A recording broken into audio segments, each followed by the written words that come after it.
புதுச்சேரி அரசு சார்பாக முன்னாள் பாரத பிரதமர் பண்டித ஜவஹர்லால் நேரு நினைவு நாள் அனுசரிக்கப்பட்டது.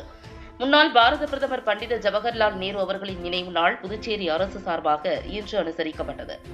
இதனையொட்டி காந்தி திடலில் அமைந்துள்ள அவரது திருவுருவ சிலைக்கு முதலமைச்சர் ரங்கசாமி, பொதுப்பணித்துறை அமைச்சர் லட்சுமி நாராயணன், வேளாண் அமைச்சர் ஜெயக்குமார், சட்டப்பேரவை துணைத் தலைவர் ராஜவேலு, அரசு கொறடா ஆறுமுகம் என்கிற ஏகேடி ஆகியோர் மாலை அணிவித்து மரியாதை செலுத்தினர்.